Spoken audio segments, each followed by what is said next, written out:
तो दोस्तों देखिए हमारे पवन सिंह का पहला गाना होली का आ गया है। बहुत दिनों के बाद पवन सिंह एक होली वाला गाना गाए हैं। गनवा का नाम ही है कि का कैलू है जहाँ।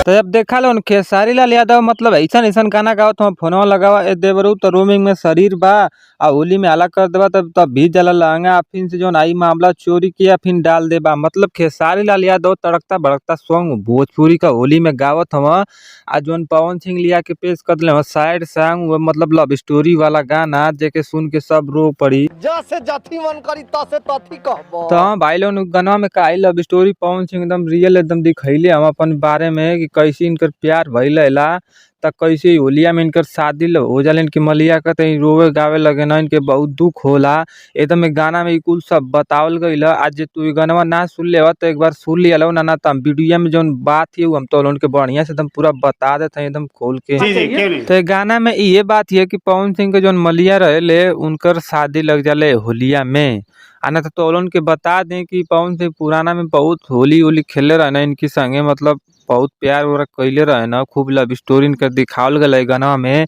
आज जब इनकर शादी पड़ जाले तो ई मतलब जाना इनके मालूम चलेला तो ओ जाई जाना तो ई देखे ना तो शादी यदि होत रहे तो इनके बहुत दुख होला अपन मलिया के ऊपर बहुत गुस्सा हो जाना।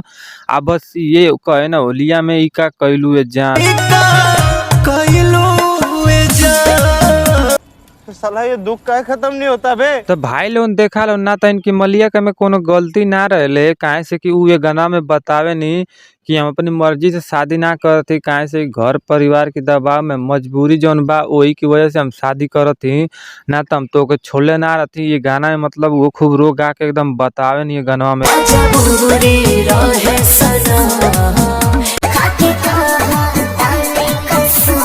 तो एक गाना में पवन सिंह खूब एकदम रियल बुझाला कि एकदम गावे में एकदम इनका दिल टूट गई ला। ये गाना इतना अच्छा लगला इतना अच्छा लगला कि गाना कब खत्म हो जाता मालूम ना चलता। पवन सिंह का ही मतलब एक नंबर गाना गा दिले हम आ होली में एकदम सैड वाला गाना लिया के सब रख दिले हम कि इनकी आगे तो लगता पूरा गाना एकदम फेल हो जाई। तब बात तो सही है भाई लोग सब 10 गो गाना गाई ना कुछ मतलब लेकिन पवन सिंह एक ही गाना गा दी तब बहुते ज्यादा हिट हो जाला। तो ई तब बात तो माने के पड़ी काहे से कि देखबा तो हर सिंगर देखबा कितना गाना गा के रख दिए लेकिन पवन सिंह देखा एक ही गाना गईले हम आई गाना ना तो तोलन के हम रियल बता दी। तो ई गाना पर इतना व्यूज आइल इतना व्यूज आइल गाना जौन बात ट्रेंडिंग का भी करता 2 नंबर पे आ तोलन देख सकत हो लोग।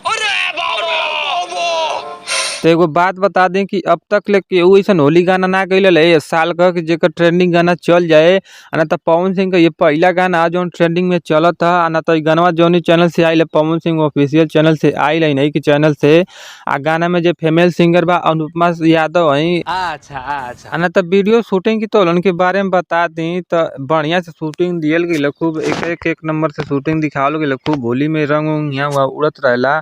अब फील जौन बा पवन सिंह का बहुत बुरा आवेला होलिया में तो उ तो अइबे करी भाई काहे से इनकर माल का शादी हो गइला ना तो और तो लोगन के कुछ बता दी तो होलिया में जौन इनका मालिया का मतलब बारात चल जाले आई अपन खुद मतलब वो गाड़ी के ऐसे रहे ना तो सोचा लोगन कितना इनके दुख फील होता हुई आना तो भैया लोगन तो गाना ही ना सुन ले लोगन तो गाना के तो जाके सुन ले लोगन काहे से पवन सिंह का मस्त गाना हवा आ खूब बजावा लोग ना सुना लगो ना सुनावा लोग सबके काहे से पवन सिंह ऐसा गाना गा दिले जैसन केहू ना बोले गईले ना होई आना तो हमके इजाजत दा लगो ना हम चलिए अपन कुछ काम धंधा करी काहे से कि हमारे गला बैठ गला सुन तो लोग सुनतो बोलो कि आवाज बहुत खराब आवत हुई आना तो मिलती अगला वीडियो में।